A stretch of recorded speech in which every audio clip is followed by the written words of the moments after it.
बिस्मिल्लाहिर्रहमानिर्रहीम अस्सलाम वालेकुम वीवर्स। आज मैं आप लोगों के लिए कीमा आलू की रेसिपी बना रही हूँ। तो उसके लिए मैंने आधा किलो कीमा लिया है और 4 से 5 आलूओं को छील लिया है और अब इनकी कटिंग कर लूँगी।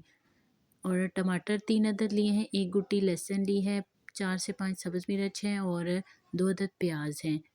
मसालों में मैंने 1.5 चम्मच लाल मिर्च, हल्दी पाउडर, 1 चम्मच नमक हस्बे ज़ायक़ा और 2 चम्मच खुशक धनिए को दरदरा सा पीस लिया है। कीमा आलू का सालन बहुत ही मज़ेदार बनता है, आपने भी इस रेसिपी को ज़रूर ट्राई करना है।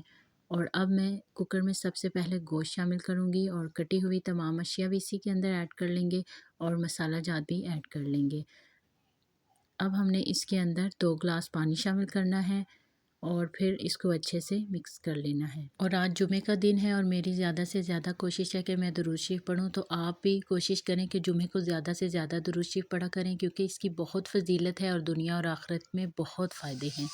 और साथ अब कुकर को मैंने 20 मिनट के लिए चलाया है ताकि जो मटीरियल है वो गल जाए।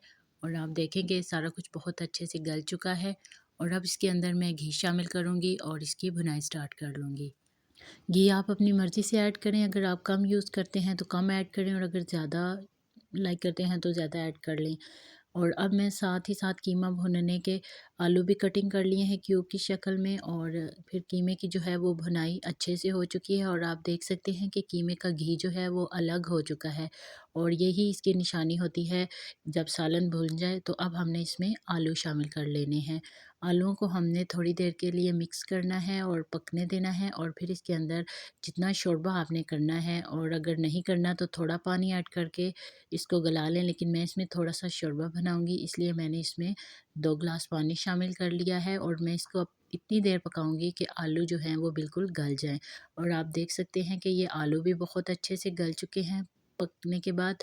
और अब मैं इसमें थोड़ा सा गरम मसाला शामिल करूंगी और सब्ज़ धनिया शामिल करूंगी। वीवर्स, गरम मसाला और सब्ज़ धनिया ऐड करने से हमारे सालन का जो जायका है वो बहुत ही मज़ेदार हो जाता है। इसलिए आप शोरबे वाले सालन और दाल वगैरह में सब्ज़ धनिया और गरम मसाला वगैरह ज़रूर ऐड किया करें, क्योंकि ये जायके को बहुत ज़्यादा बढ़ा देता है।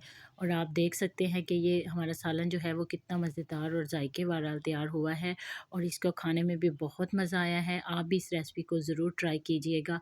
और अगर आपको ये रेसिपी पसंद आई है तो प्लीज़ मेरे चैनल को लाइक करें, सब्सक्राइब करें और शेयर करें। अल्लाह हाफ़िज़।